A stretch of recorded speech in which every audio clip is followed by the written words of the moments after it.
This is Peter. He was the son of a poor pastor in a small village in Denmark. One morning, Peter received a letter from a top university in Copenhagen, congratulating him on earning a full scholarship to study architecture. To be closer to campus, Peter decided to move to the city. Before he left, his father handed him a watch and gave him some heartfelt advice. While studying, he should stay true to his values and not be influenced by the wealthy crowd in Copenhagen. His father said, "It's okay to be rich, but don't become greedy." But instead of taking it to heart, Peter arrogantly replied that he didn't care even if it meant becoming greedy. He was determined to get rich. He was tired of being poor all his life. Angered and disappointed by his son's words, his father slapped him and told him to leave the house. Sometime later, after a long journey, Peter finally arrived in Copenhagen. He rented a small apartment in a low-income neighborhood. To pay for rent and his daily needs, Peter got a job as a dishwasher at an upscale restaurant. One evening while he was working, a female server smiled at him from across the room. Peter noticed it and assumed she must like him. After his shift ended, he tried to talk to her and asked if she wanted to walk home together. Weeks went by, and Peter began excelling in his classes. Every day after school, he would dedicate his time to working on his big idea, a design for a wind-powered electricity generator. He strongly believed that one day, he would bring his invention to life. One evening after work, Peter decided to eat at a different restaurant, hoping to make friends with wealthy people. After gathering up some courage, he struck up a conversation with a customer named Ivan. Peter shared that he was currently working on a wind power project. Even though he was still a student, he confidently claimed his design would be a success. Unfortunately, Ivan wasn't interested at all. Day by day passed, and then came Christmas Eve. With no money to his name, Peter went to his girlfriend's house, the waitress from the restaurant. Truthfully, the only reason Peter was dating her was so he could eat for free every day. That night, he wasn't just there for dinner.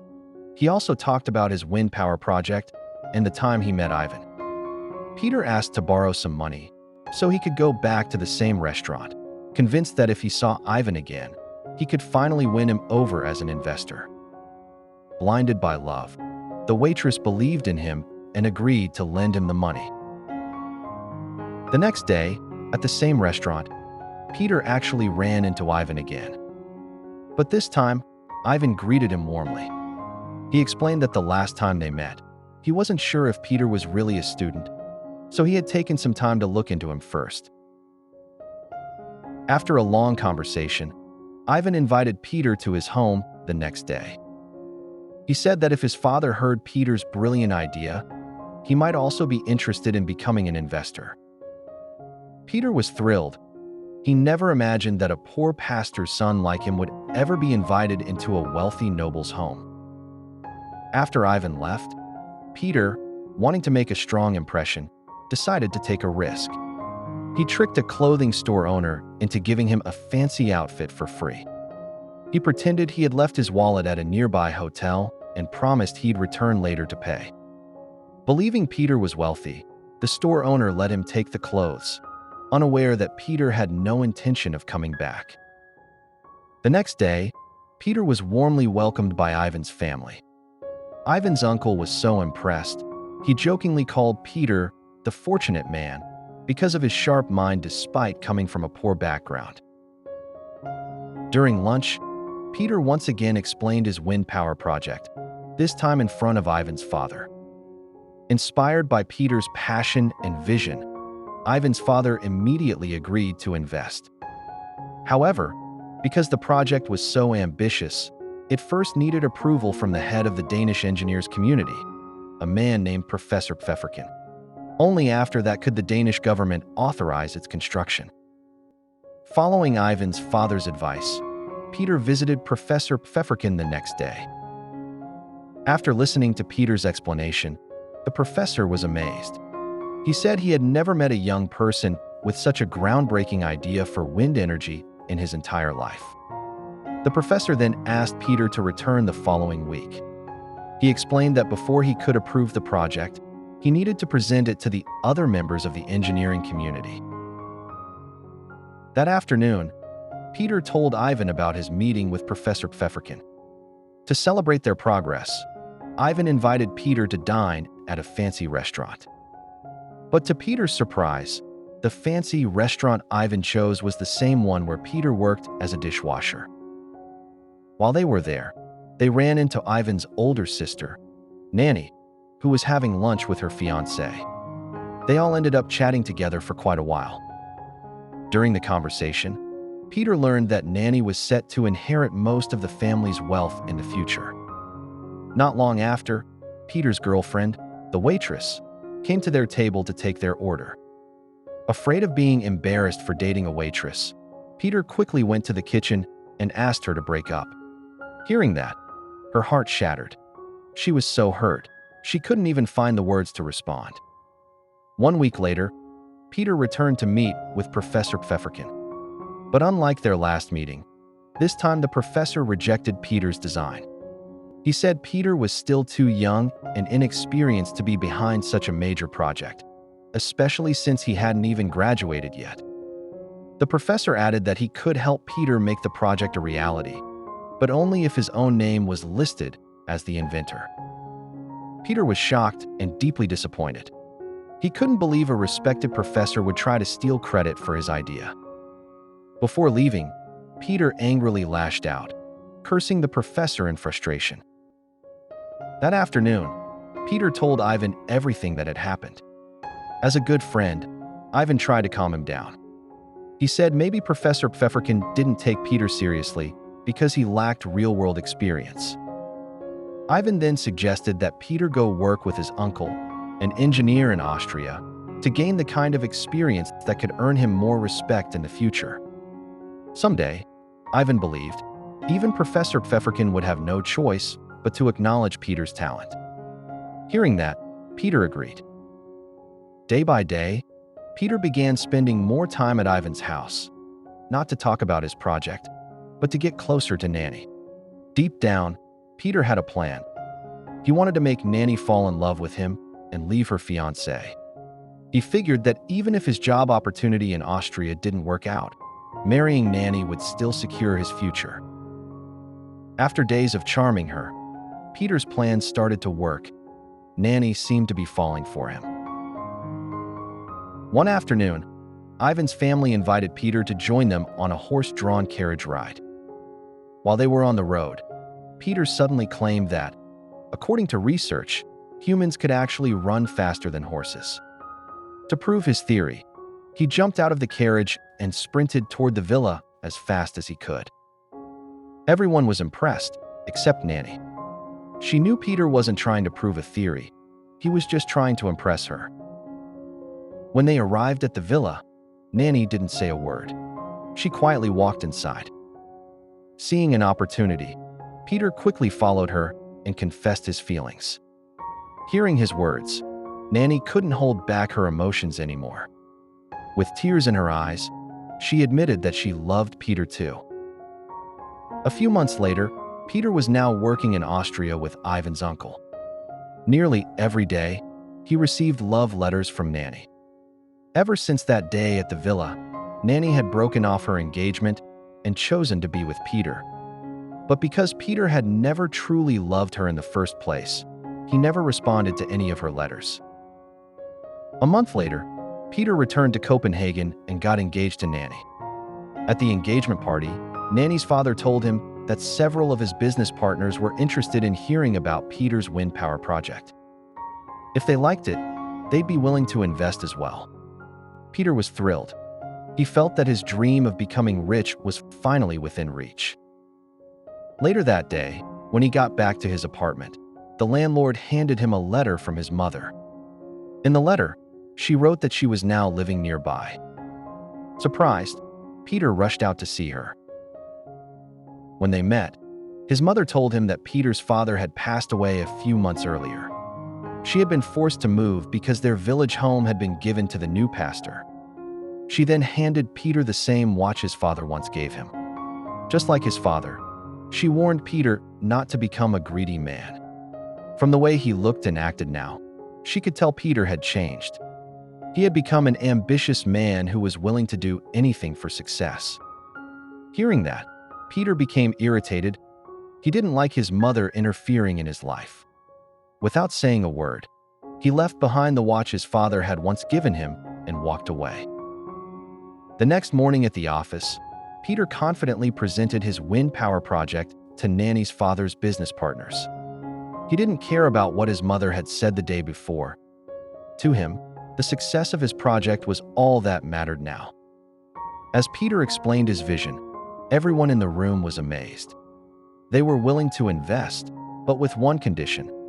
Peter had to apologize to Professor Pfefferkin first. Not long after, Professor Pfefferkin himself entered the room. Seeing the man who had once tried to take credit for his idea, Peter felt his anger rising. He couldn't believe everyone here was siding with someone he saw as a dishonest man. Standing his ground, Peter firmly refused to apologize. Instead, he gathered all his plans and stormed out, choosing to walk away rather than compromise his pride. That afternoon, Peter opened up to Nanny about what had happened that morning at her father's office. But instead of comforting him, Nanny sided with the others. She told Peter he should apologize. She said that maybe right now, Peter's pride still felt important.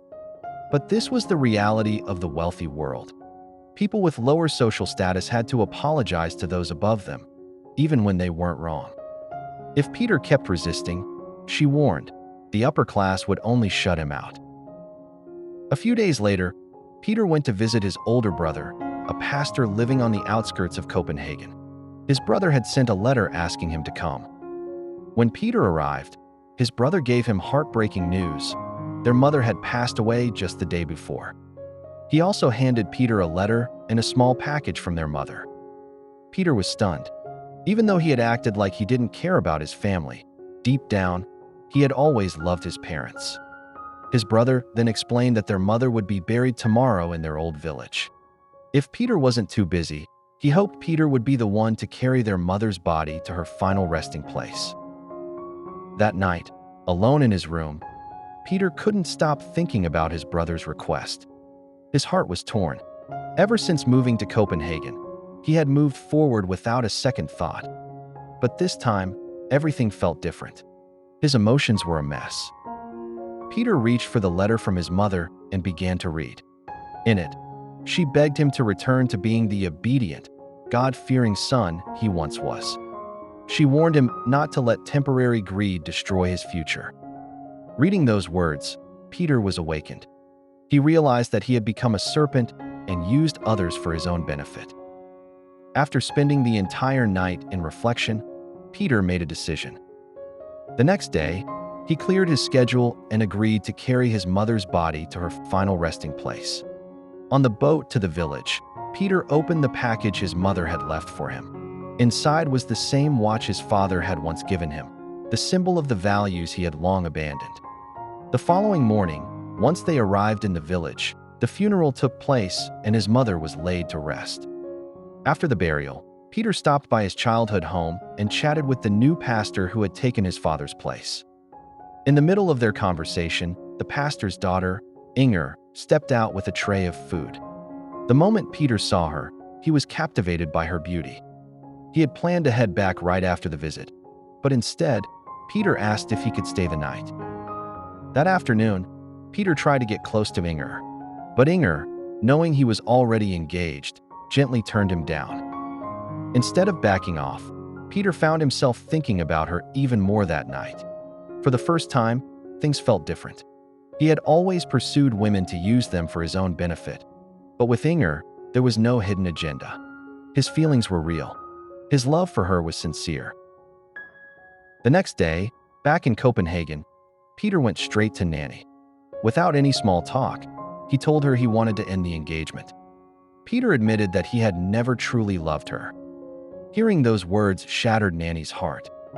Through tears, she begged him not to leave her, but it was no use. Peter had already made up his mind. 2 days later, Peter visited the office of one of Nanny's father's business associates to pitch his wind power project. But even though the idea was solid, the investor turned him down, simply because Peter was no longer engaged to Nanny. Day after day, Peter kept trying to pitch his project to new investors, but the answer was always the same. Without the social status that came from being part of Nanny's family, to them, Peter was just another poor nobody. Years passed, and Peter's life had completely changed. He now lived in a modest house in the countryside. He had married Inger, and they had 3 children together. The once fortunate Peter was gone, replaced by Peter, the unemployed man. Ever since breaking off his engagement with Nanny, no one in the city wanted to hire him, not even as a dishwasher. Business owners were too afraid. If they hired Peter, they worried Nanny's powerful family connections in government would retaliate and shut down their businesses. For years, it was Inger's father, earning a humble salary as a village pastor, who quietly supported Peter's family. Almost every day, Peter's only routine was walking to the old shed behind their house, where he'd sit for hours sketching new inventions and design ideas, visions he knew deep down he had no way to bring to life. One night, Peter poured his heart out to Inger. He said he was tired of feeling like a burden. He used to be a fortunate man who could get anything he wanted. But now, he felt like a parasite, someone who only brought stress to his family. With a heavy heart, he told Inger that if she ever met a man who could give her a better life, she should feel free to leave. Hearing that, Inger held his hand tightly and tried to comfort him. The next day, the family held a small birthday celebration for one of their children. During the party, an old childhood friend of Inger's stopped by. As Peter watched how kindly the man treated Inger, it hit him. This man clearly had feelings for her. Though his heart ached, Peter said nothing. He knew the man had a steady job, a nice home, and the stability Peter could never give. That night, after everyone had gone to sleep, Peter quietly packed a bag. Peter left, believing that by walking away, he was finally doing something good for the people he loved most. Meanwhile, back in Copenhagen, Nanny was taking photos with a group of orphaned children. Ever since parting ways with Peter, she had chosen to remain single and live independently. She had closed her heart to love and instead dedicated her life to something greater, building a charity school for underprivileged kids. Her dream was simple: to give poor children access to quality education so they could one day reach their highest potential. Years went by. One afternoon, while teaching her students, Nanny received an unexpected letter. It was from Peter. In the letter, he explained that he had fallen ill, and if she didn't mind, he wished to see her one last time. Feeling compassion, Nanny didn't hesitate. She packed her things and went straight to visit him. When she arrived, Peter immediately embraced her tightly, his eyes full of regret. He apologized again and again. Peter explained that when he read about Nanny's school in the newspaper, guilt overwhelmed him. He admitted how sorry he was for using her in the past to get ahead, when she had done nothing but love and support him with all her heart. He told her he wanted to donate his old wind power design to her school, in hopes that it might still be useful. He also gave her what little savings he had left. Nanny was deeply moved. With a warm smile, she gently told Peter she had already forgiven him long ago. After Nanny left, Peter sat alone on a quiet hill, watching the sky change colors above the countryside. He thought back on his life, on everything he had done and all the chances he had wasted. Of all the regrets he carried, one stood out as the greatest: not listening to his parents. It was only now, at the end of it all, that Peter finally understood. His father and mother had been right. Greed had truly destroyed his life.